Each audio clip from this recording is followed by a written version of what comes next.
இந்த பாடலுடைய சந்தம் தனதனன தான தந்த தனதனன தான தந்த தனதனன தான தந்த தனதான இதான் சந்தம். அவனிதனிலே பிறந்து மதலையெனவே தவழ்ந்து அழகு பெறவே நடந்து இளைஞனாய் அருமழலையே மிகுந்து புதலை மொழியே புகன்று அதிவிதமதாய் வளர்ந்து 16 சிவகலைகள் ஆகமங்கள் மிகவுமறை ஓதும் அன்பர் திருவடிகளே நினைந்து துதியாமல் தெரிவையர்கள் ஆசை மின்றி வெகு கவலையாய் உழன்று திரியும் அடியேனை உந்தன் அடி சேராய் மௌன உபதேச சம்பு மதியருகு வேணி தும்பை மணிமுடியின் மீதணிந்த மகதேவர் மனமகிழவே அணைந்து ஒரு புறமதாக வந்த மலைமகள் குமார துங்க வடிவேலா பவனி வரவே உகந்து மயிலின் மிசையே திகழ்ந்து படி அதிரவே நடந்த கழல் வீரா பரமபதமே செறிந்த முருகனெனவே உகந்து பழனிமலை மேல் அமர்ந்த பெருமாளே. இந்த பாடலுடைய சந்தம், அதாவது சந்தத்தில் அமைஞ்ச பாடல் வரிகள். நான் முன்னுமே சொல்லியிருக்கேன், சந்தம் பாடும்போதும் மாறாது, படிச்சாலும் மாறாது. அதான் சந்தத்திற்கே உரிய ஒரு சிறப்பு. இப்போ இந்த சந்தத்துல இருந்து இந்த பாடலை நம்ம பாடுவோம். எல்லாருக்கும் தெரிஞ்ச விஷயம்தான், அதனால பொருளுக்கு நம்ம போயிடலாம். முதல்ல பாடி காட்டிடுறேன். தனதனன தானதந்த தனதனன தானதந்த தனதனன தானதந்த தனதான தனதனன தானதந்த தனதனன தானதந்த தனதனன தானதந்த தனதான அவனிதனிலே பிறந்து மதலை எனவே தவழ்ந்து அழகு பெறவே நடந்து இளைஞனாய் அருமழலையே மிகுந்து புதலை மொழியே புகன்று அதிவிதமதாய் வளர்ந்து 16 சிவகலைகள் ஆகமங்கள் மிகவும் அறிவோதும் அன்பர் திருவடிகளே நினைந்து துதியாமல் தெரிவையர்கள் ஆசை மின்றி வெகு கவலையாய் உழன்று திரியும் அடியேனை உந்தன் அடி சேராய் தெரிவையர்கள் ஆசை மின்றி வெகு கவலையாய் உழன்று திரியும் அடியேனை உந்தன் அடி சேராய் மகுன உபதேச சம்பு மதியருகு வேணி தும்பை மணிமுடியின் மீதணிந்த மகதேவ மனமகிழவே அணைந்து ஒரு புறமதாக வந்த மலைமகள் குமார துங்க வடிவேலா மனமகிழவே அணைந்து ஒரு புறமதாக வந்த மலைமகள் குமார துங்க வடிவேலா பவனி வரவே உகந்து மயிலின் மிசையே திகழ்ந்து படியதிரவே நடந்த கழல் வீரா பரமபதமே செறிந்த முருகனெனவே யுகந்து பழனிமலை மேல் அமர்ந்த பெருமாளே பரமபதமே செறிந்த முருகனெனவே யுகந்து பழனிமலை மேல் அமர்ந்த பெருமாளே பழனிமலை மேல் அமர்ந்த பெருமாளே பழனிமலை மேல் அமர்ந்த பெருமாளே. வெற்றிவேல் முருகனுக்கு அரகரோகரா. இந்த பாடல் எல்லாருக்கும் தெரிஞ்ச பாடல் தான். ரொம்ப அழகான சந்தம், ரொம்ப எளிமையான சந்தம். இந்த பாடலை எப்படின்னா, முருகப்பெருமான் கிட்ட அருணகிரி அப்படி கெஞ்சி கேட்கிறார். நம்ம வாழ்க்கை இந்த பிரபஞ்சத்துல பிறக்கிறோம், குழந்தையா தவழ்றோம். ஒரு இளைஞனாக வர அந்த மதலை மொழி சொல்லெல்லாம் பேசி ஒரு நம்முடைய அந்த வாழ்க்கை காலகட்டம் எப்படி உருண்டோடுது அப்படிங்கிறத அவரு அதை அனுபவிச்சு பாடின பாட்டு. அந்த குழந்தை பருவத்துல இருந்து ஒரு அந்த அந்த 16 வயசு வாழ்க்கையில ரொம்ப முக்கியமான வயசு. அதிவிதமதாய் வளர்ந்து 16ஆய். இதுல 16 அப்படிங்கிறது சிவகலைகள். சிவகலைகள் இதையும் குறிப்பிடுறார். 32 அறங்கள். இப்ப நிறைய விஷயத்தை இதுல மறைமுக பொருளாக வைத்து, ஆனா மைக் யாரும் ஆன் பண்ண வைத்து பாடுகிறார்.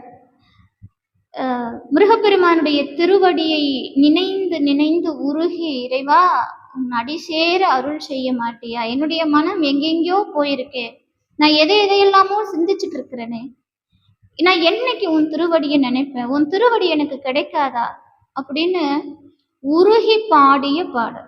எப்பவுமே ஒரு விஷயங்க, நம்முடைய மனம் எந்த அளவுக்கு தூய்மைப்படுகிறதோ அந்த அளவிற்கு இறை ஆற்றல் அப்படிங்கிறது நமக்குள்ள சேரும்.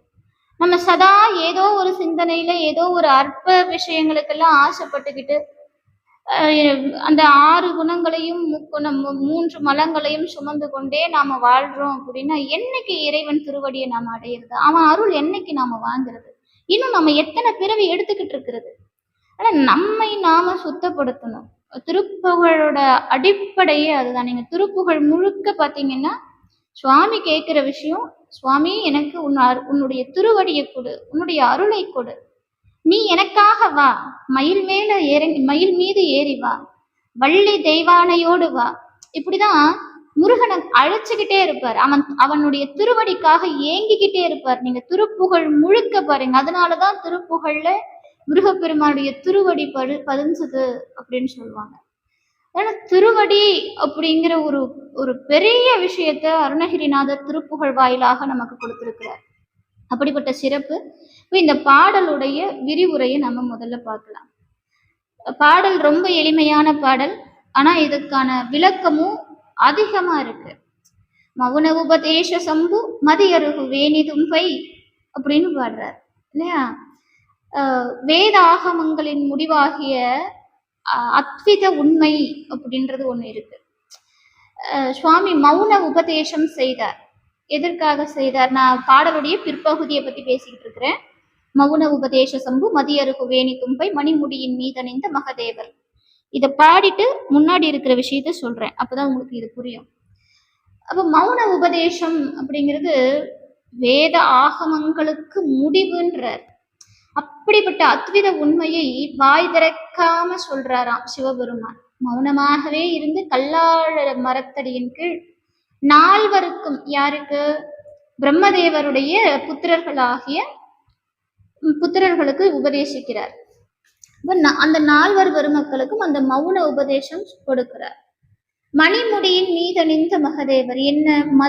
மதியை சூடிக்கொண்டிருக்கிறார். இந்த மதியை ஏன் சிவபெருமான் சூடிக்கொண்டிருக்கிறார் அப்படிங்கிறதுக்கு நான் சென்ற வகுப்புலேயே உங்களுக்கு விளக்கம் கொடுத்திருக்கிறேன்.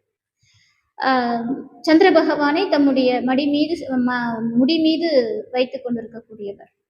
இதுக்கு ஒரு அற்புதமான விஷயம் ஒண்ணு இருக்கு. மதி அப்படிங்கிறது சந்திரனை குறிக்கக்கூடியது. அருகு, மதி, அருகு, அதுக்கப்புறம் வேணி, தும்பை, இதெல்லாம் வச்சுட்டு இருக்கிறாராமா சிவபெருமான். வேணி அப்படின்னா கங்கா நதி, தும்பை அப்படிங்கிறது தும்ப மலர். இதெல்லாம் சிவபெருமான் தம்முடைய தலை மீது சூடி கொண்டிருக்கிறார். பாடலுடைய விளக்கம் மட்டும் சொல்றேன், அதன் பிறகு பாடலுக்கான விரிவுரை சொல்றேன். மணமகிழவே அணைந்து ஒரு புறமதாக வந்த மலைமகள் குமார துங்க வடிவேலா. யாரு மலைமகள் அப்படின்னா பார்வதி தாயார். மலையர், அதாவது மலையத்வச்சன் அப்படின்னு சொல்லுவோம். இன்னொன்னு மலையரசன், பர்வதவர்த்தினி, இப்படி நிறைய பேர் இருக்கு அவர்களுக்கு. மலைமகள். அப்படிப்பட்ட மலையர் எனது திருப்புதல்வி உமாதேவி, அவள் பெற்ற திருக்குமாரரே அப்படின்னு பாடுறார். மனமகிழவே அணைந்து என்ன செய்யறாளாம்? முருகப்பெருமானை தம்முடைய உள்ளம் கழிப்புறுமாறு அணைந்து கொள்கிறாளாம்.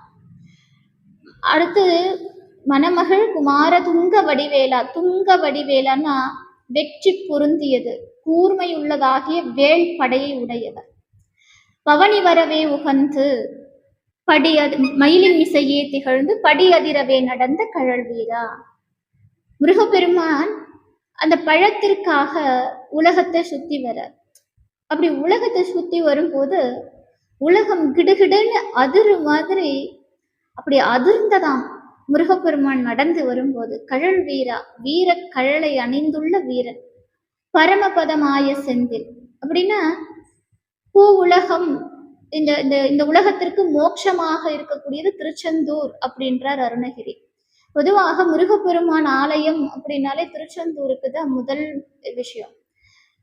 எப்படி சைவத்துல கோவில் அப்படின்னு சொன்னாலே சிதம்பரமோ, அது போல முருகப்பெருமானுக்கு கோயில் அப்படின்னு சொன்னாலே திருச்செந்தூர் தான்.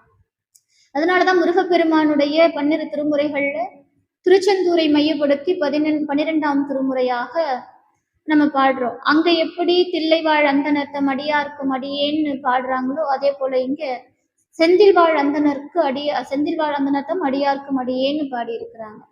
அத்தகைய சிறப்பு உடையது இந்த திருச்செந்தூர். பரமபதமாய செந்தில், இந்த பூலோகத்திற்கு மோட்சமாக விளங்கக்கூடிய திருச்செந்தூர். முருகன் எனவே உகந்து, முருகன் எனவே உகந்துங்கிற அப்படின்னா தெய்வத்தன்மை உடையவர் அப்படின்னு, தெய்வத்தன்மை உடையவர் என்று அடியார்கள் துதிக்குமாறு எழுந்தருளி இருந்து அப்படிங்கிறார்.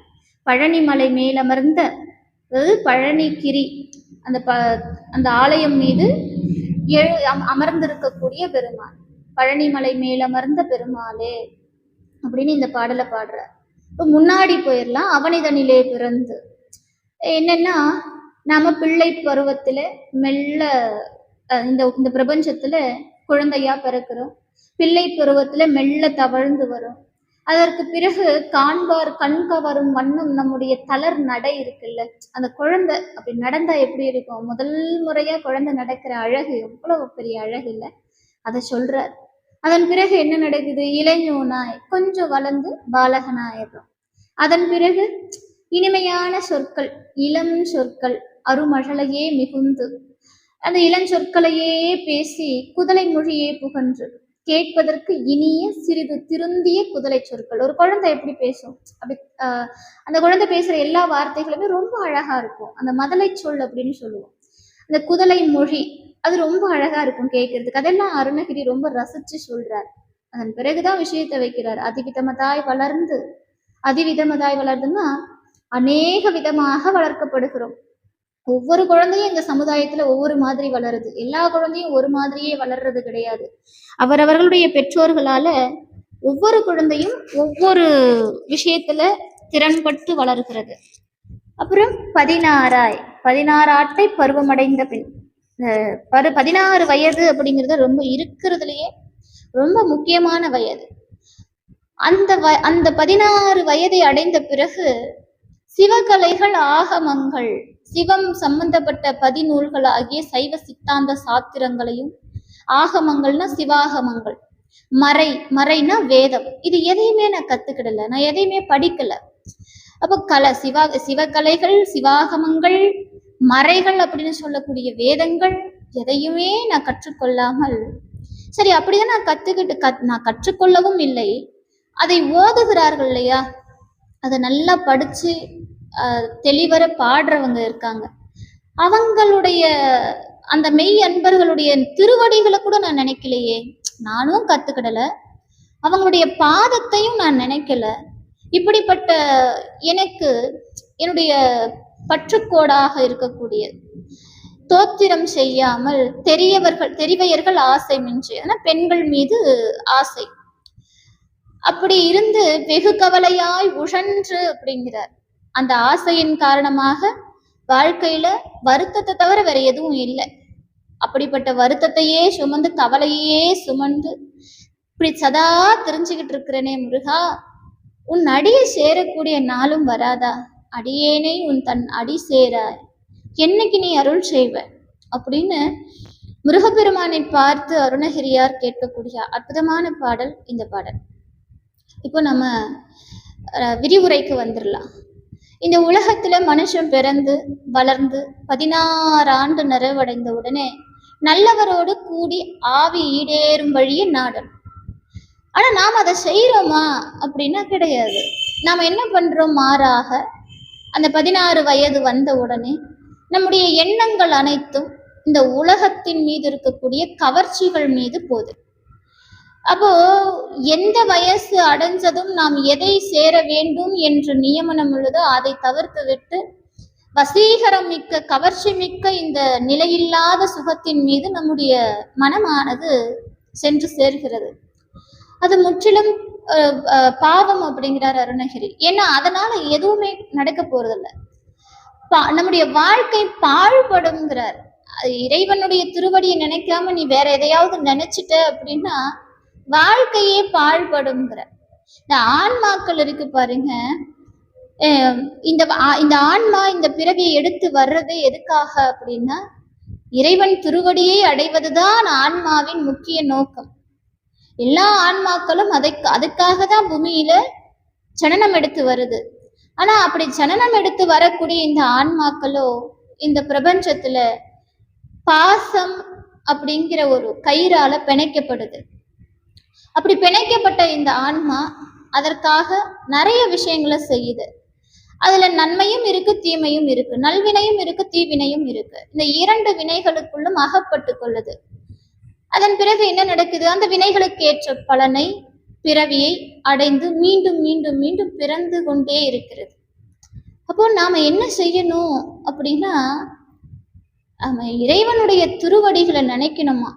அதற்காக அவனுடைய நூல்களை தேடி தேடி தேடி படிக்கணுங்கிற. உந்திகளிர் உயர்போதும் சித்தியார் பிந்திருபா உண்மை பிரகாசம் வந்த அருட்பண்புவினா போற்றி கொடி வாசமிலா நின்றுவிடு உண்மை நெறி சங்கற்ப முற்று அப்படிங்கிறார். திருவுந்தியார், திருக்களிற்றுப்பாடியார், சிவஞான போதம், சிவஞான சித்தியார், திருவாப்பிரது, உண்மை விளக்கம், சிவப்பிரகாசம், திருவருட்பயன், வினா வெண்பா, போற்றி பக்ருடை, கொடிக்கவை, நெஞ்சு விடுதூது, உண்மை நெறி விளக்கம், இப்படி நிறைய நூல்கள் இருக்கு. இதெல்லாம் என்ன அப்படின்னா நாம யாரு அப்படிங்கிறத நமக்கு உணர்த்தக்கூடியது. நாம எதற்காக இந்த பிறவியை அடைஞ்சிருக்கிறோம் அப்படிங்கிறது நமக்கு உணர்த்தக்கூடியது. அதெல்லாம் ஆகமம். நாம சிவ ஆகமம், சிவ கலைகள். இப்ப நான் சொன்னது சிவ கலைகள்ல அடங்கினது. ஆகமம் அப்படின்னா ஆ அப்படின்னா பாசம், க அப்படின்னா பசு, பா அப்படின்னா மலநாசம். இந்த 3 பொருள்களை உணர்த்துவதுதான் ஆகமம்.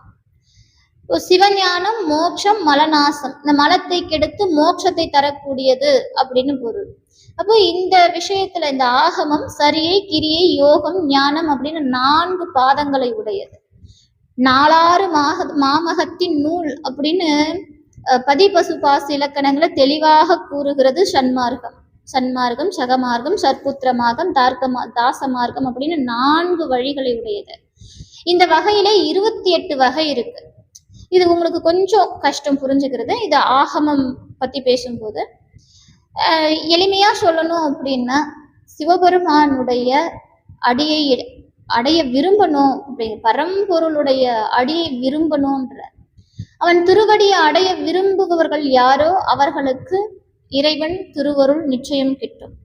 மறை அப்படின்னா வேதங்கள். இந்த வேதம் அனைத்திற்கும் என்ன பொருள் அப்படின்னா நமச்சிவாய அப்படிங்கிறது பொருளாம். காதலாகி கசிந்து கண்ணீர் மல்கி ஓதுவார் தம்மை நன்னெறி குய்ப்பது வேதம் 4லுமே பொருளாவது நாதன் நாமம் நமச்சிவாயவே.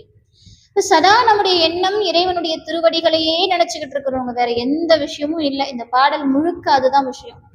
நம்ம எவ்வளவு பெரிய விஷயத்த சொன்னாலும் இதுதான் உண்மை. அவன் திருவடியை நினைக்காம வேற எதையாவது நாம நினைக்கிறோம் அப்படின்னா வாழ்க்கையில கவலைகள் மட்டும்தான் நமக்கு நீடிக்கும். அப்ப நம்ம இந்த வாழ்க்கையில உய்வு பெறுவதற்காக, இந்த கவலையிலிருந்து வெளிப்படுவதற்காக நமக்கு இருக்கிற ஒரே ஒரு வழி என்ன அப்படின்னா இறைவன் திருவடியை நாடுவது. அதற்கான பாடல் தான் இது. இதுல மௌன உபதேச சம்பு நான் முன்னமே சொல்லியிருக்கேன் இல்லையா.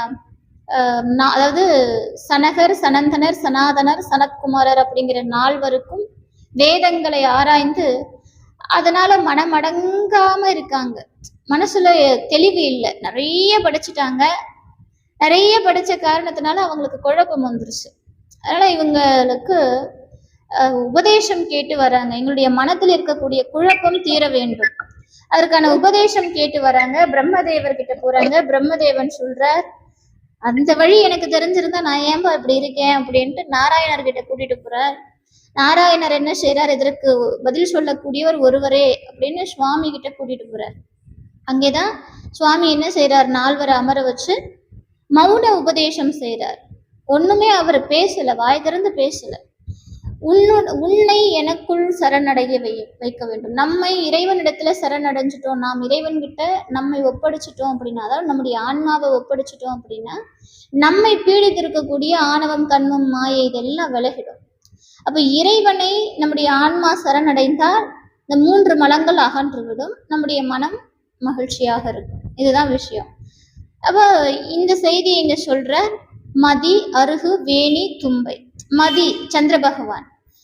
இந்த சந்திரனை ஏன் சூடினார் சிவபெருமான் அப்படிங்கிறது எல்லாருக்கும் தெரிஞ்ச விஷயம்தான். தட்சனுடைய சாபம், பிறகு இறைவன் அவர் சரணடைகிறார். இந்த விஷயத்த உங்களுக்கு போன வகுப்புல தெளிவா எடுத்திருக்கிறேன்.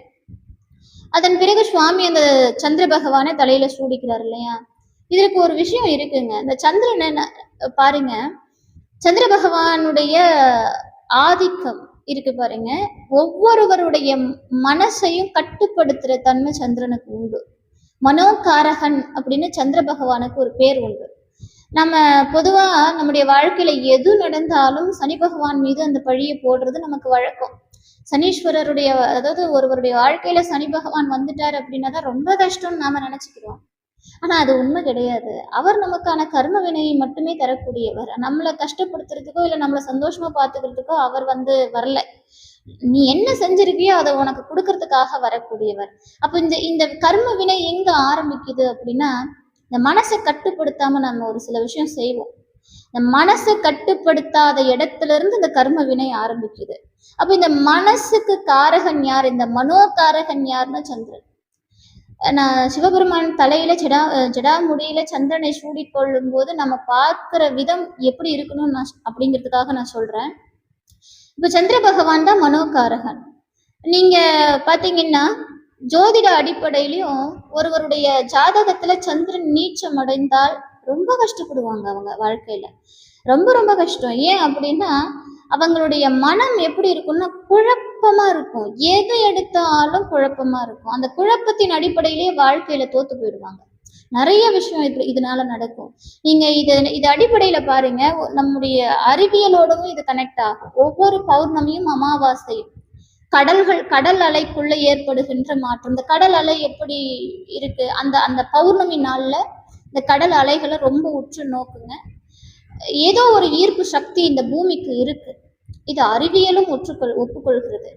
ஆக இந்த விஷயம் எப்படி இருக்கு அப்படின்னா, நம்முடைய மனதை கட்டுப்படுத்தக்கூடியவனாக, நம்முடைய மனதிற்கு காரகனாக சந்திர பகவான் இருக்கிறான். அப்போ சந்திரனுடைய ஆதிக்கமோ அல்லது அவருடைய நீச்சமோ ஒருவருக்கு கிடைக்குது அப்படின்னா மனம் போன போக்குல எல்லாம் செயல்படுவோம். இந்த சபலம் உண்டாகும். தவறான சிந்தனைகள் சில நேரம் நமக்குள்ள நியாயப்படுத்திக்குவோம். நம்மளை நாமளே நியாயப்படுத்தி ஏமாத்திக்குவோம். அப்படிப்பட்ட சில தவறான முடிவுகள்லாம் நம்மளை எடுக்க வைக்கும். அதன் வினை பயனையும் நாம் அனுபவிக்கலாம். அப்ப இப்படி சந்திர பகவான் நம்மளை ஆட்கொள்கிறார்.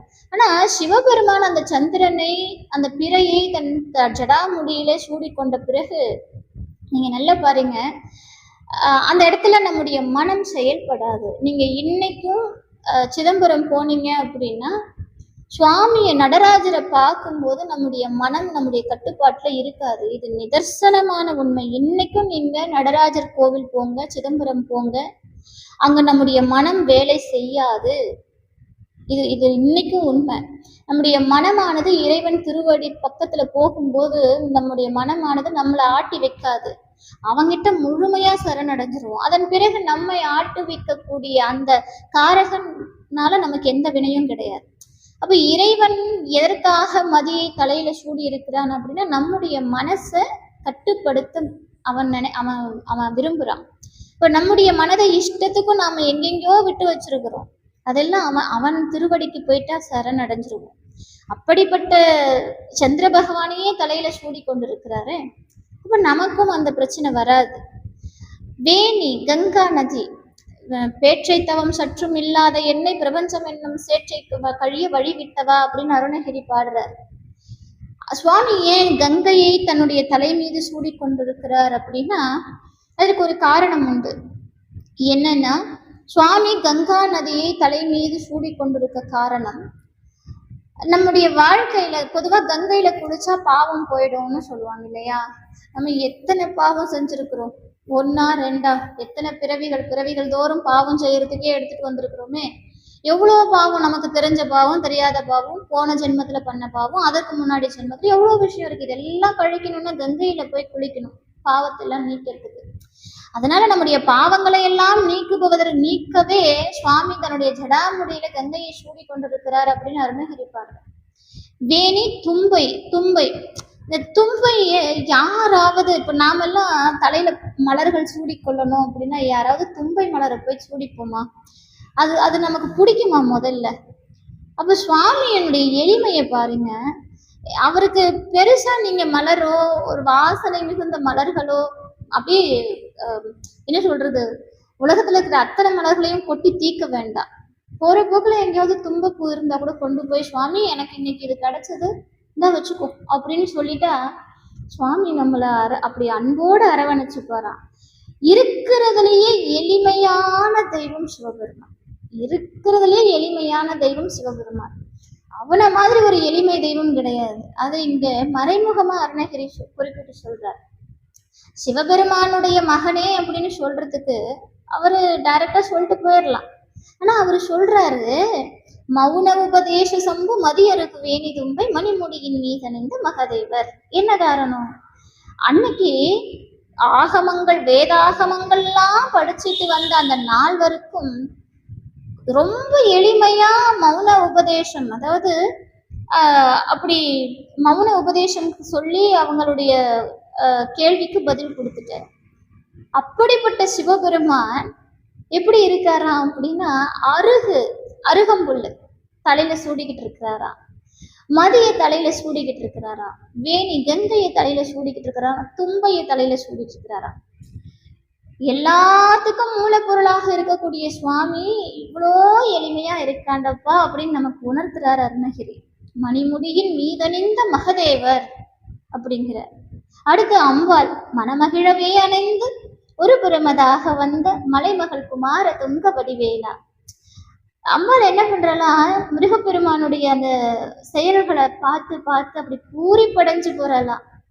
அவனுடைய திருவிளையாடல்களை எண்ணி எண்ணி மனசுல அப்படி மகிழ்ச்சியோட இருக்கலாம், முருகப்பெருமானுடைய திருவிளையாடலை எண்ணி எண்ணி. அதனால அவர் பாடுறார், மனமகிழவே அணைந்து ஒரு புறமதாக வந்த மலைமகள் குமாரதுங்க வடிவேலா. பவனி வரவே உகந்த மயிலின் இசையே திகழ்ந்து படி அதிரவே நடந்த கடல் வீரா. இதுக்கு விளக்கம் முன்னமே சொல்லியிருக்கேன். பரமபதமே சிரிந்த முருகனினவே உகந்த பழனிமலை மேலமர்ந்த பெருமாளே. அருணகிரியாருடைய வாழ்க்கையில தலங்கள் தோறும் போயிட்டு ஒவ்வொரு தலத்தையும் வழிபட்டு அங்க இருக்கக்கூடிய கந்த கடவுள் மீது திருப்புகழ் பாடுறது அவருடைய வழக்கம். இவர் என்ன பண்றாரு, இந்த தமிழகத்தெல்லாம் சுத்திட்டு வர்றார். இப்போ இவர் இங்கிருந்து காசிக்கு புறப்படுறார். அங்க போயிட்டு, அதாவது அங்கே போய் சுவாமியை வழிபாடு செய்யணும் அப்படின்னு நினைக்கிறார். ஆனா அவர் போய்கிட்டு இருக்கும் போது அந்த அதாவது பரமபதமே சரி, இந்த திருச்செந்தூரும் பழனி மலையும் எப்படி இருக்கு அப்படின்னா கைலாயமே இங்க இருக்கிற மாதிரி தோணுதான் அருணகிரிக்கு. பழனி மலையே கைலாயம் அப்படின்னு ஒரு பாடல்ல அவர் பாடி இருக்கிறார், பழனியே கைலாயம் அப்படின்னு. இப்போ பழனியே சிவபெருமான்றார், அந்த பழனி மலையே சிவபெருமான்றார். அப்ப நாம எங்கேயும் போக தேவையில்லை, அந்த சிவத்தை நெருங்கி எங்கேயும் போக தேவையில்லை, திருச்செந்தூர்லயே இருக்கிறாரா. ஏன்னா இந்த திருச்செந்தூர் பார்த்தீங்கன்னா முருகப்பெருமான் சிவ வழிபாடு செய்த இடம். முருகப்பெருமான் பஞ்சலிங்கம் வைத்து பஞ்சலிங்கத்திற்கும் பூஜை செஞ்சிருக்கிறார். இப்போ முருகப்பெருமானுக்கு அங்க ஆலயம் எழுப்புவதற்கு முன்பாகவே அது சிவாலயம் திருச்செந்தூர். அவரை வழிபட்ட பிறகுதான் அங்க எல்லாமே நடக்குது. முதல்ல போருக்கான ஆயத்தங்கள் நடப்பதற்கு அங்கே இருந்து சூரபதுமனை பற்றிய தகவல்களை குரு யாரு, பிரகஸ்பதி, அவர் மூலமாக கேட்டு தெரிந்து கொள்கிறார் முருகப்பெருமான். முருகனுக்கு தெரியாத விஷயம் இல்லைங்க, ஆனா சில விஷயங்களை அவரு இப்படி முறையாக செல்ல வேண்டும் அப்படிங்கிறத கரெக்டா அவர் கொடுத்திருக்கிறார். அப்ப குரு இவருக்கு இங்க கொடுக்குற, அதனாலதான் இன்னைக்கும் திருச்செந்தூர் பாத்தீங்கன்னா குரு ஸ்தலம்னு சொல்லுவாங்க. அங்க குருவுக்கு சிறப்பு வழிபாடுகள் நடக்குது. அங்கே போனோம் அப்படின்னா குருவினால் இருக்கக்கூடிய அந்த கிரக தோஷம்லாம் நீங்கும் அப்படின்னு சொல்லுவாங்க. அப்போ திருச்செந்தூருடைய விஷயமே என்னன்னா, முருகப்பெருமான் அங்கே பூஜை பண்றார், சிவ பூஜை பண்ணியிருக்கிறார். நீங்க இன்னைக்கும் பாத்தீங்கன்னா சுவாமி எங்க பூஜா மூர்த்தி தான். அப்படி இறைவனுக்கு முருகப்பெருமானுக்கு முன்பாகவே அங்கே சிவ வழிபாடு நடந்திருக்குது. அதனால அந்த இடமே பாத்தீங்கன்னா கைலாயம்ன்றார் அருணகிரி.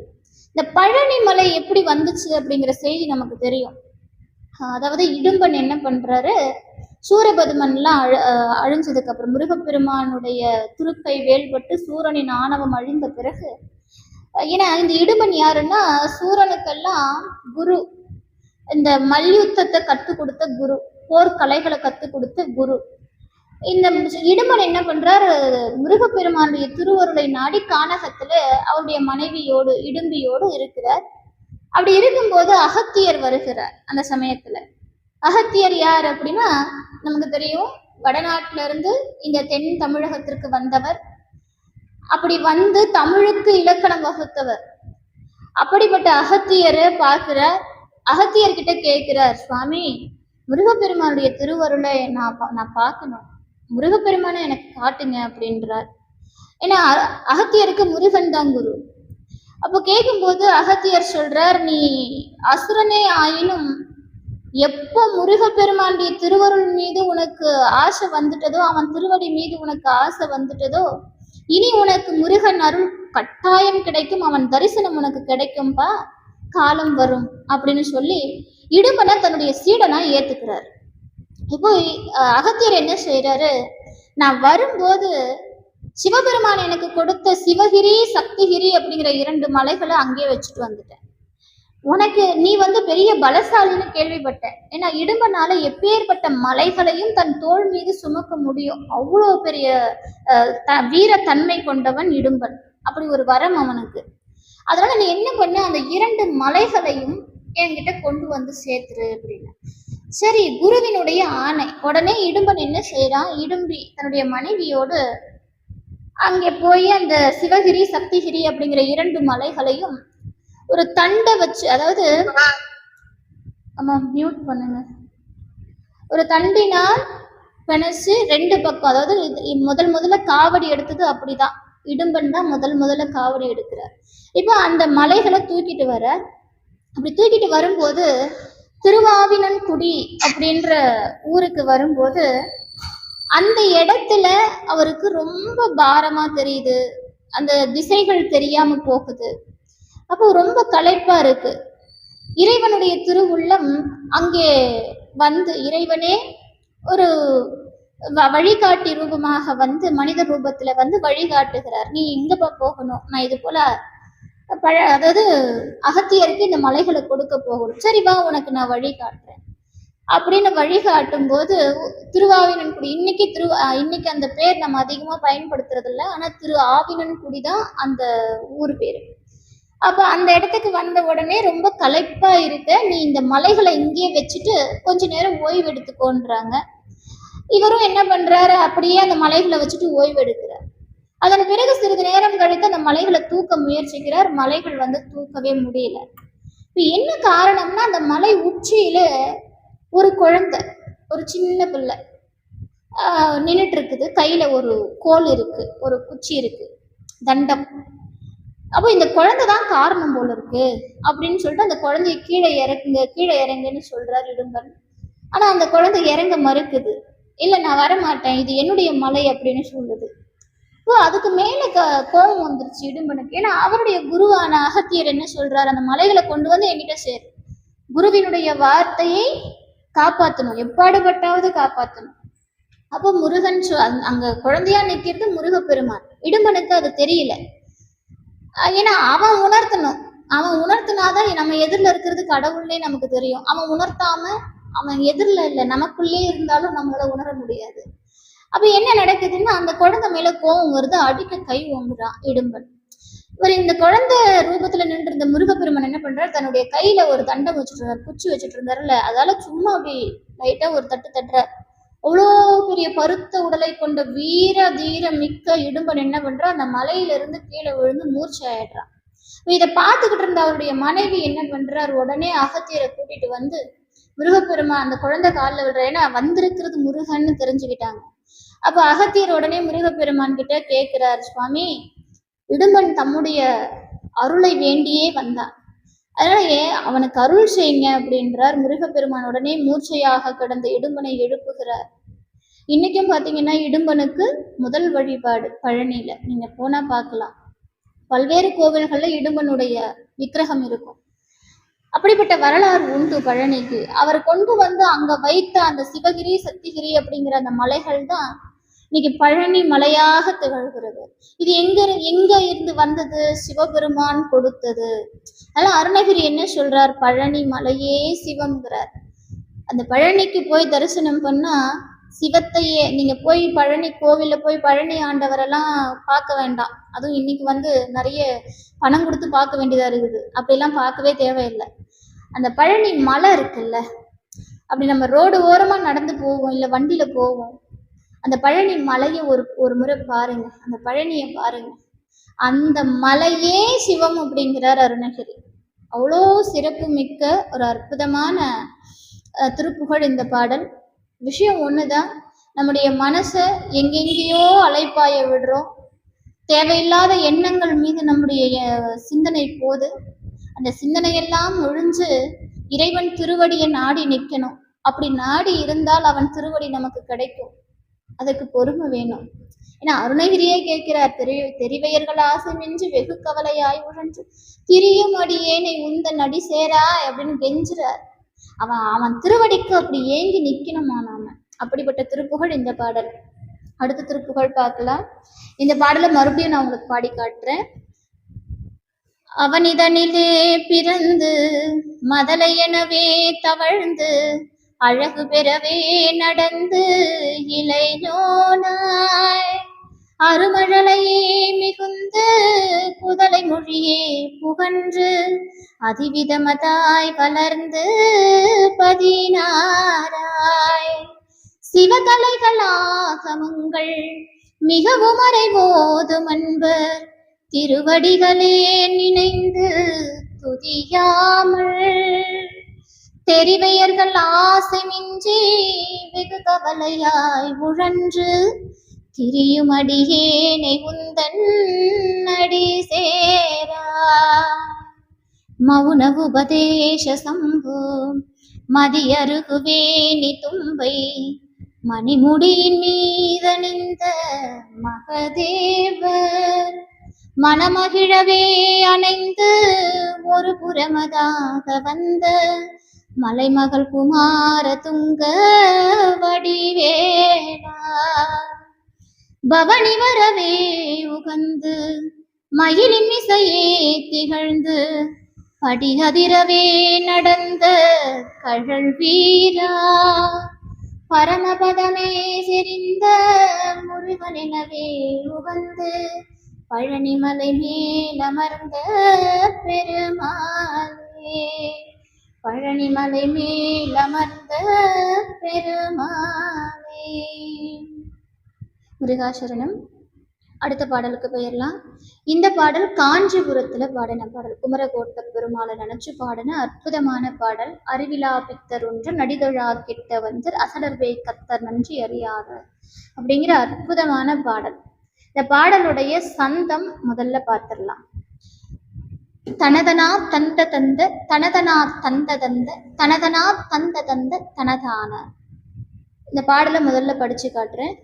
அறிவிலா பித்தருன்றன் அடிதொழா கெட்ட வஞ்சர் அசடர்வே கத்தர் நன்றி அறியாத அவலர்மேய் சொற்கள் கொண்டு கவிகளாக்கி புகழ்ந்து அவரை வாழ்த்தி திரிந்து பொருள் தேடி சிறிது கூட்டி கொணர்ந்து தெருவுலா திரிந்து தெரிவையற்கு சொரிந்து அவமேயான் திரியுமார்கத்து நெய்ந்து எதனை மாற்றி பறிந்து தெளிய மோட்சத்தை என்று அருள்வாயே இறைவர் மாற்றற்ற செம்பொன் வடிவம் வேற்று பிரிந்து இடமேப்பேர் கட்சி வந்த உமையால் தன் இருளை நீ கத்த வஞ்சை தருள நோக்கி குழைந்த இறைவர் கேட்கத்த குஞ்சல் உடையோனே. குறவர் கூட்டத்தில் வந்து கிழவனாய் புக்கு நின்று குருவியோட்டித் திரிந்த தவமானை குணமதாகிச் சிறந்த வடிவு காட்டிப் புணர்ந்த குமரகோட்டத்தமர்ந்த பெருமாளே. இதுதான் பாடல். இந்த சந்தத்தோட நம்ம பாடலாம். இந்த சந்தம் தனதனா தந்த தந்த தனதனா தந்த தந்த தனதனா தந்த தந்த தனதான தனதனா தந்த தந்த தனதனா தந்த தந்த தனதனா தந்த தந்த தனதான அறிவிலா பித்தருந்த நடிதுழா கெட்ட வஞ்சர் அசடர்பே கத்தர் நன்றி அறியாத அவலர் மே சொற்கள் கொண்டு கவிகளாக்கி புகழ்ந்து அவரை வாழ்த்தித் திரிந்து பொருள் தேடி சிறிது கூட்டிக் கொணர்ந்து தெருவுலாதித் திரிந்து தெரிவை மார்க்குச்சொரிந்து அவமேயான் திரியுமார்கத்து நிந்தை எதனை மாற்றிப் பறிந்து தெளிய மோட்சத்தை என்று அருள்வாயே. தெளிய மோட்சத்தை என்று அருள்வாயே. இறைவர் மாற்றற்ற செம்பொன் வடிவம் வேற்று பிரிந்து இடவமேல் கச்சி வந்த உமையாள் தன் இருளை நீக்கத்த வஞ்சை தருள நோக்கி குழைந்த இறைவர் கேட்கத்த குஞ்சல் உடையோனே. குறவர் கூட்டத்தில் வந்து கிழவனாய் புக்கு நின்று குருவியோட்டித் திரிந்த தவமானை குணமதாகிச் சிறந்த வடிவு காட்டி புணர்ந்த குமர கோட்டத்தமர்ந்த பெருமாளே. குமர கோட்டத்தமர்ந்த பெருமாளே. குமர கோட்டத்தமர்ந்த பெருமாளே. இந்த பாடலுடைய விளக்கம் பார்த்தீங்கன்னா ரொம்ப அழகான விளக்கம். நம்முடைய குணங்கள், இறைவனுடைய குணம் எப்படிப்பட்டது, அவன் எவ்வளவு எளிமையாக நமக்காக வந்திருக்கிறான் அப்படிங்கிற அற்புதமான பாடல். அறிவிலா பித்தர் ஒன்ற நடிதொழா கெட்ட வஞ்சர். அறிவிலா அப்படின்னா அதுக்கு என்ன அர்த்தம் அப்படின்னா, இந்த தமிழ் மொழி இருக்குல்ல, தெய்வீகமுடைய செம்மொழி.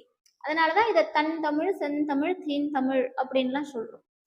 இத்தகைய தெய்வத்தமிழ பாடி இசைக்கும் ஆற்றல் வாய்ந்து எவன் பிறப்பு இறப்பை நீக்கி பேரானந்தத்தை தருவானோ, எவன் பேராயிரம் பரவி வானோர் ஏத்தும் பெருமானோ, எவன் மறையாகமங்களால் துதிக்கப் பெறும் மாதேவனோ, எந்த பெருமானே அந்த அந்த பெருமானை பாடி உய்வு பெறாமல் கேவலம் உண்டு உடுத்து உழலும் சிறுதொழிலும் சிறுமையும் உடைய இந்த மனிதர்களை பாடுவது எத்தனை அறிவில்லாத தனம். இதுதான் சொல்ற. அறிவிலா பித்தரொன்ற நடிதொழா கெட்ட வஞ்சர் அசடர் பேய் கத்தர் நன்றி அறியாதன்ற. கேவலம் மனுஷனை போய் பாடுறியா நீ? கடவுளை பாடாம கடவுளை புகழ்ந்து பேசு, இறைவனை புகழ்ந்து பேசு. உன்னுடைய இந்த பிறப்பு புண்ணியம் அடையும். இன்னைக்கு பிறந்து நாளைக்கு சாகிற ஒரு சாதாரண மனுஷனை புகழ்ந்து பேசி உனக்கு என்ன கிடைச்சிட போகுது?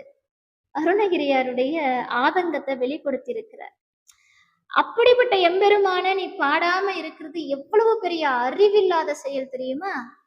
அதனால அவங்கள சொல்றாங்க அறிவில்லா பித்தர்ன்றார். பித்தர்னா என்ன? பித்துன்னா என்ன? பைத்தியம். அதுவும் எப்படிப்பட்ட பைத்தியமா?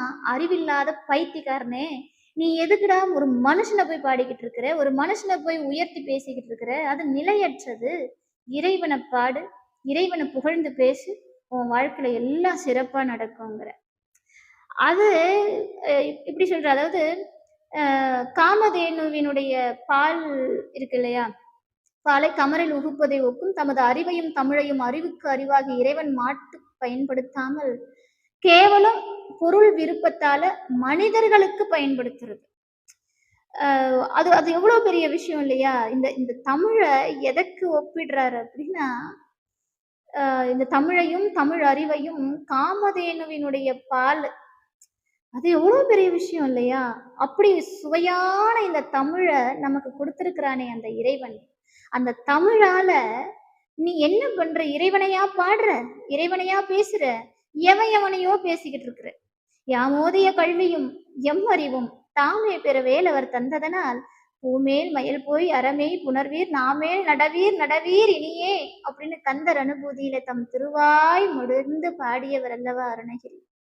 நான் படிச்ச கல்வியும் நான் தெரிஞ்சுக்கிட்ட அறிவும் என்னுடையது அல்ல, என்னுடைய வேலவன் கொடுத்தது, முருகப்பெருமான் கொடுத்தது. அவன் கொடுக்கலன்னா எனக்கு எதுவுமே கிடையாது. அவன் கொடுத்தாதான் என்னால பேச முடியும், அவன் கொடுக்கலன்னா பேச முடியாது.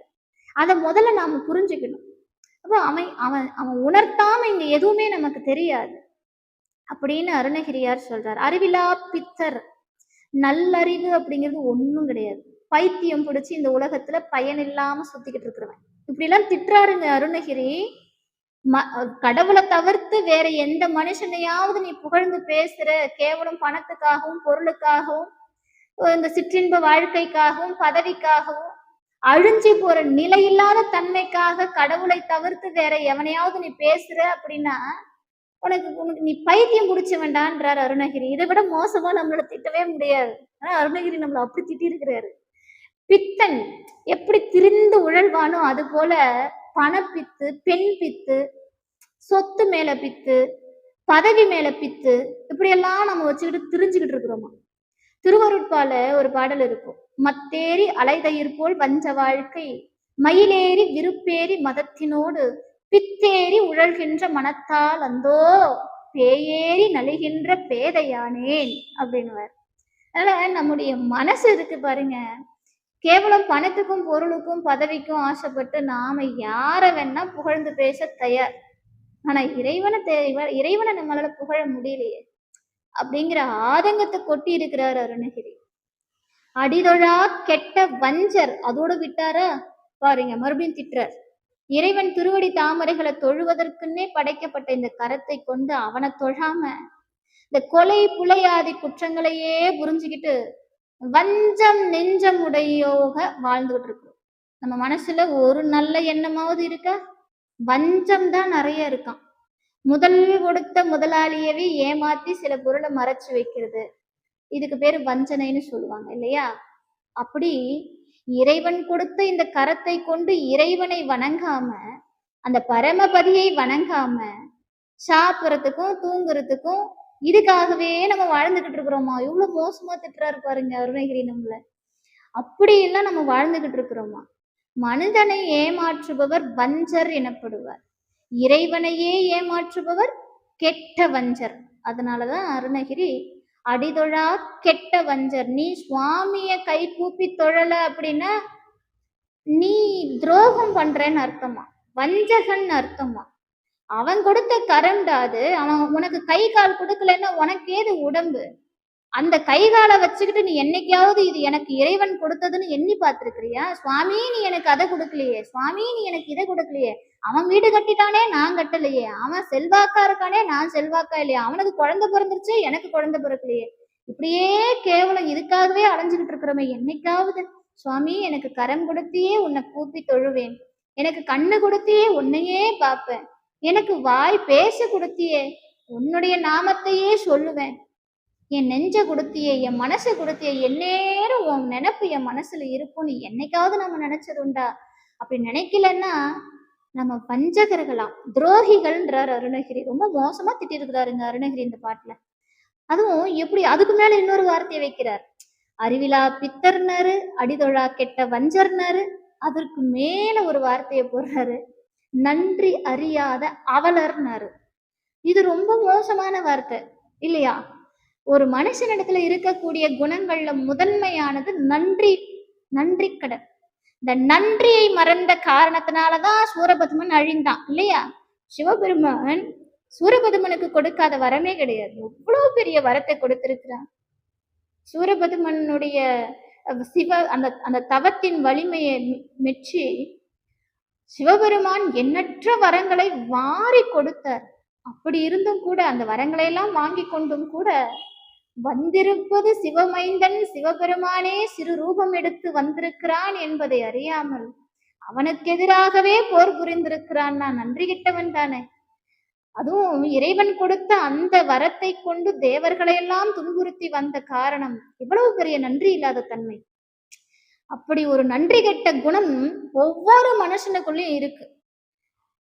நமக்குள்ள இருக்கக்கூடிய முக்கிய குணத்திலேயே மிகவும் ரொம்ப முக்கியம் எதுன்னா நன்றியா, நன்றி அறிவா. இதுதான் நம்ம கிட்ட முதல்ல இருக்கணுமா. அருணகிரி சொல்றார், நான் சொல்லலைங்க, இது என் சொந்த கருத்து இல்லை, அருணகிரி சொல்றார் நன்றி அறிவு இருக்கணுமா. அப்படி இல்லைன்னா அவன் மனுஷனே இல்லை. இந்த மனிதனை உயர்த்துவது அப்படிங்கிறது நன்றி மறவாமைதான். ஒருத்தன் நன்றி இல்லாம செயல்படக்கூடாது. என் நன்றி கொன்றார்க்கும் உய்வுண்டாம் உய்வில்லை, செய் நன்றி கொன்ற மகர்க்குன்னு வள்ளுவ பெருமான் சொல்லியிருக்கிறார். அதனால நன்றி மறக்காம இருக்கணும். ஆண்முளை அறுத்த பாவம், கல் குடித்த பாவம், கொலை செய்த பாவம், இது எல்லா பாவங்களுக்கும் கழுவாய் உண்டாம். என்னது அதுக்கெல்லாம் பிராயச்சித்தம் உண்டாம். ஆனா பிராயச்சித்தமே இல்லாத பாவம் எதுன்னா நன்றி மறக்கிறதாமா. அருணகிரி சொல்றார். அவ்வளோ பெரிய விஷயம் இருக்குங்க. நன்றி செய்தவன் பின்னொரு காலத்துல கொண்டால் அதாவது இந்த கொடுமை இருக்கு பாருங்க, அதை மறந்துடுற கொடுமை இருக்கு பாருங்க, அது ரொம்ப பெரிய விஷயம். நான் இந்த நன்றி அப்படிங்கிறது அவ்வளோ விஷயத்தை உள்ளடக்கியது. நன்றி மறந்த பாவிகள் ஒருபோதும் ஈடேற மாட்டார்களாம். அவர்கள் விரைவிலேயே அழிந்து விடுவார்களாம். அவரை கொல்வதற்கு வேறு யமன்லாம் வர தேவையில்ல, கூற்றுவன்லாம் வர தேவையில்ல, அவன் மறந்த நன்றியே அவனை கொன்று விடும்ன்ற. இது நான் சொல்லல, கந்த புராணத்துல ஒரு செய்தி. ஒன்றொரு பயந்தனை உதவினோர் மனம் கண்டிட ஒருவினை கருதி செய்வரேல் புன்தொழில் அவர்க்கு முன் புரிந்த நன்றியே கொன்றிடும் அல்லது கூற்றும் வேண்டுமோ அப்படின்னு கந்த புராணத்துல செய்தி இருக்கு. ஆனா நன்றி அப்படிங்கிறது மறக்க கூடாது. நன்றி பல செய்து ஒரு தீங்கு புரியினும் புல்லர் அந்த தீங்கையே பெரிதாக எண்ணி எல்லா நன்றிகளையும் உடனே மறந்து விடுவார். நன்றி பலவாக ஒரு நவை புரிவரேனும் கண்டிடுவதன்றி முதுகையவர் நினையாரே. மகாபாரதம். நன்றி மறக்க கூடாது. நாலடியார்ல ஒரு செய்தி, மகாபாரதத்திலயும் நன்றியை பத்தின செய்தி இருக்கு. நாலடியார்ல சொல்றாங்க, ஒரு நன்றி செய்தவர்க்கு ஒன்று எழுந்த பிழை 100 சான்றோர் பொறுப்பர் கயவர்க்கு 700 நன்றி செய்து ஒன்று தீது ஆயின் 700 தீதாய் விடுன்ற. அப்படிப்பட்ட விஷயம் இந்த நன்றி அப்படிங்கிற ஒரு வார்த்தை. அதனால நன்றி உயர்வையே அறியாத வீணர்களை என்னன்னு சொல்றதுன்னு ஒரே வார்த்தையில சொல்றாருங்க. அசடர் பேய் கத்தர் நன்றி அறியாத. நன்றினா என்னன்னே தெரியாத இந்த வீணர்களை பத்தி நான் என்னையா சொல்றது அப்படின்ட்டு முடிச்சு போட்டார் அருணகிரி. ஆனா அவரு அடுத்த இது சொல்றார், சொற்கள் கொண்டு கவிகளாகி புகழ்ந்து. இத்தகைய பயனில்லாத பதடிகள் இருக்கதோறும் போய் தூய செந்தமிழால இறைவனை பாடாம, இந்த தீந்தமிழால இறைவனை பாடாம, அவர்கள் தரக்கூடிய பொருளுக்கு நம்ம ஆசைப்பட்டு ஒரு கொஞ்சம் குறைவான காலத்திலேயே நாம அழிஞ்சிடறோம். அதனால அதெல்லாம் செய்யாதீங்கப்பா. இறைவன் திருவருளை வேண்டி நில்லுங்க. அவன் அவன் அருள் மழை போல பொழியுமா. மழை போல அவனுடைய அருளை வாரி வாரி வழங்கக்கூடிய எம்பெருமானை பாடி பயன் பெறுங்கள். அப்படி இல்லைன்னா உங்களை நினைச்சு ரொம்ப பரிதாபமா இருக்கு. அந்தோ பரிதாபம். அவருடைய மதியின்மைதான் நான் என்னன்னு சொல்லுவேன் என்ற. அதாவது அவளர் மேற் சொற்கள் கொண்டு கவிகளாகி புகழ்ந்து அவரை வாழ்தித்திரிந்து பொருள் தேடி சிறிது கூட்டி கொணர்ந்து தெருவுலாதித்திரிந்து தெரிவை மார்புச் சொரிந்து அவமேயான்ற. குன்றும் மனமும் குறுகி வழிநடந்து சென்று திரிவது என்றும் தீராதோ, என்றும் கொடாதவரை சங்கென்றும் கோ என்றும் சொன்னால் இடாதோ அது இது. இரட்டையர் அது இருக்கு. திருப்புகழ்ல இன்னொரு பாடல் இருக்கு. வஞ்சக லோபமூடர் தம்பொருள் ஊர்கள் தேடி மஞ்சரி கோவை தூது பலவாவின் வன்புகழ் பாரிகாரி என்றிசை வாது கூறி வந்தியர் போல வீணில் அழியாதே அப்படிங்கிறார். அப்போ இறைவனை தவிர வேற யாரையும் பாடாதீங்க, அது உங்களுக்கு பயன் தராது. கேவலம் பொன்னாசையும் வைக்காதீங்க, அது உங்களோட வராது. கல்லாத ஒருவனை நான் கற்றாய் என்றேன், காடெறியும் மறவனை நாடாழ்வாய் என்றேன், கொல்லாத ஒருவனை நான் நல்லா என்றேன், போர் முகத்தை அறியானை புலியேறு என்றேன், மல்லாரும் புயம் என்றேன், சூம்பல் தோலை வழங்காத கையனை நான் வள்ளல் என்றேன், இல்லாது சொன்னேனுக்கு இல்லை என்றேன், யானும் என்றன் குற்றத்தால் ஏகின்றேனேன்னு ராமச்சந்திர கவிராயர் பாடல. அப்படிப்பட்ட விஷயங்கள் இருக்கு. அதனால நாம யார புகழ்ந்து பாடணும் அப்படின்னா இறைவனை புகழ்ந்து பாடணும். சரி, இறைவனை புகழ்ந்து பாடினா நமக்கு என்னங்க கிடைக்கும்? எல்லாம் கிடைக்கும். முருகா மூவர் முதல்வா அப்படின்னு உருகி பாடு. அந்த முருகப்பெருமான் தன்னையே உன்னிடம் இழப்பான். தன்னையே தூக்கி கொடுத்துருவான் முருகன். அவன் அவன் நமக்கு கிடைச்சிட்டா வேற என்ன இருக்கு இந்த உலகத்துல? முருகா முருகா முருகா என்ற நாமத்தை மறவாது இரு மனமே. அந்த முருகனே உன்னுள் குடிபுகுவான். அவன் இருக்கும் இடம் கோயில் அல்ல, நம் உள்ளம் என்பதை எப்போது அறிகிறோமோ அப்போதே இறைவன் திருநாமத்தை உணர்ந்து அவன் திருவடி சிறப்பை உணர்வோம். அப்படிப்பட்ட மோட்சத்தை தரக்கூடியவன் முருகப்பெருமான். அதுதான் இங்க சொல்றார், தெளிய மோட்சத்தை என்று அருள்வாயோ. என்ன அர்த்தம்? இப்படி எல்லாம் நான் சுத்திக்கிட்டு இருக்கிறேன், இந்த பழா போன இந்த பொண்ணு பொருள் இந்த பதவிக்கெல்லாம் ஆசைப்பட்டு கேவலம் ஒரு மனுஷனை குறிப்பிட்டு பாடுறியேடா, கடவுளை மறக்கிறியேடா, இதெல்லாம் தகுமா? உங்களுடைய அறியாமைய நினைச்சு நான் என்னன்னு சொல்லுவேன்? இப்படி அறிவில்லாத பைத்தியக்காரணங்களா இருக்கீங்களே, நன்றி கெட்டவங்களா இருக்கீங்களே, கடவுள் கொடுத்த உடம்ப வச்சுக்கிட்டு கடவுளை நினைக்காம இருக்கீங்களே அப்படின்னு ஆதங்கப்பட்ட அருணகிரி பாடிய அற்புதமான பாடல் இந்த பாடல். மாசற்ற செம்பொன் வடிவம் யாரு? இறைவன். இறைவனை பத்தி பேசுறார். சிவபெருமானுடைய திருமேனி உருகிய செம்பொன் போல ஒளிமயமாக விளங்குமா. பொன்னார் மேனியனே புலி தோலை அரை கசைத்து மின்னார் செஞ்சடை மேலிற் கொன்றை அணிந்தவனே, மண்ணே மாமணியே மழபாடியுள் மாணிக்கமே, அன்னே உன்னையல்லால் இனி யாரை நினைக்கேனே. சுந்தரருடைய பாடல். அவன் மேனி எப்படி இருக்கும்னா பொன் மேனியாக இருப்பாரா. ஆனா நாம பாக்குற இந்த பொன் இல்ல, இந்த நம்ம சாதாரணமா பாக்குறோம்ல அந்த பொன் இல்ல. இந்த பொண்ணுக்கு மாற்று உண்டு. இன்னும் அதாவது மாற்று உயர்ந்த சாம்புநதம் என்னும் பொன்னும் அன்று. மாற்றில்லாத ஒரு பொன் இருக்குமானால் அந்த பொன் வண்ணம் அந்த பரமபதியின் வடிவம்ன்ற. மாற்றறியாத செழும்பசும் பொன்னே மாணிக்க மேச்சுடர் வண்ண கொழுந்தே அப்படின்னு திருவருட்பா. பொன் வண்ணம் எவ்வண்ணம் அவ்வண்ணம் மேனி பொழிந்திலங்கும், மின் வண்ணம் எவ்வண்ணம் அவ்வண்ணம் வீழ்சடை வெள்ளி குன்றம், தன் வண்ணம் எவ்வண்ணம் அவ்வண்ணம் மால்விடை தன்னை கண்ட, என் வண்ணம் எவ்வண்ணம் அவ்வண்ணம் ஆயின ஈசனுக்கே அப்படின்னு சேரமான் பெருமாள் நாயனார் குறிப்பிட்டு பாடுறார். ஆக இறைவனுடைய திருமேனி மாசற்ற செம்பொன் வடிவம். இறைவர் மாசற்ற செம்பொன் வடிவம் வேற்று பிரிந்து இடபமே கட்சி வந்த உமையாள்தான். உமாதேவியார் இந்த உலகம் உய்யும் பொருட்டு ஒளிகள்லாம் மூல காரணமாக இருக்கக்கூடிய சிவபெருமானுடைய திருக்கண்களை மூடி அருளுகிறார். அதன் காரணமாக உலகமே இருண்டு விட்டது. இது கைலாயத்துல நடக்கிற ஒரு நிகழ்ச்சி. அந்த காரணத்தினால இறைவனை விட்டு பிரிஞ்சு இந்த மண் உலகுக்கு வந்து காஞ்சியம்பதியில கம்பா நதிக்கரையில மணலால் சிவலிங்கத்தை எழுந்தருள புரிந்து வழிபாடு செய்தார். அம்மையினுடைய அன்பை உலக புனர புரிவான் வேண்டி இறைவன் என்ன செய்யறாரா, நதியில வெள்ளம் வர செய்தாரா. அது கண்ட அம்மை என்ன பண்றா, உடனே தனக்கு ஆபத்து வந்தது அப்படின்னு எண்ணாம இந்த சிவலிங்க திருமேனிக்கு பழுது வந்துருமோ, இந்த ஏன்னா மணலால செஞ்சிருக்கிறா, இந்த வெள்ளம் வந்துச்சுன்னா இந்த சிவலிங்க திருமேனி என்ன ஆயிடும் அப்படின்னு என்ன பண்றா, உடனே எழுந்து அந்த லிங்கத்தை அப்படி தழுவி கட்டி அணைக்கிறா. அந்த அம்மையினுடைய அன்பை கண்ட ஆழமுண்ட நீலகண்டர் குழைந்து நிற்கிறாராம். அப்படி குழைஞ்சு நிற்கிறாராம் அம்மையுடைய அந்த அரவணைப்புல. அப்படி குழைந்து நின்று அனுக்கிரகம் புரிந்தாராம். அந்த செய்திதான் வேற்று பிரிந்து குழைந்த இறைவர். அருணகிரியார் வார்த்தையை உற்று நோக்குனுங்க. ஒவ்வொரு வார்த்தையும் எத்துணை வரலாற்றை நமக்கு சிறப்பித்து சொல்லுது அப்படின்னு. இது நான் குறைவு நேரமின்மை காரணமாக குறைவா சொல்றேன். ஒவ்வொரு பாடலும் எத்தனையோ செய்திகளை உள்ளடக்கியதுங்க. அவர் சொல்ற அந்த வார்த்தைகளை பிரிச்சு பாருங்க. இறைவர் மாற்ற செம்பொன் வடிவம் வேற்று பிரிந்து இடம்ப மேற்கட்சி வந்த உமையால் தன் இருளை நீக்க வந்த வன்செய் தருளை நோக்கு குழைந்த இறைவர் கேட்கத்த கொஞ்ச உடையோனே. குழைந்த பெருமானா, எவ்வளவு பெரிய விஷயம் பாருங்க. அம்பாள் கட்டி அணைச்ச உடனே சுவாமி அப்படி குழைஞ்சு நிற்கிறாரா, அப்படி அனுக்கிரகம் செஞ்சாரா. கேட்கத் தகுஞ்சொல் உடையோனே. சனகாதி முனிவர்களுக்கு சிவபெருமான் கொடுத்த உபதேசம் அதை இங்க சொல்றார். அந்த செஞ்சொல்லை முருகப்பெருமான் சொன்னாராம். சனகாதி முனிவர்களுக்கு சிவபெருமான் உபதேசித்தார். சிவபெருமானுக்கு பிரணவத்தை உபதேசித்தாராம் முருகப்பெருமான்.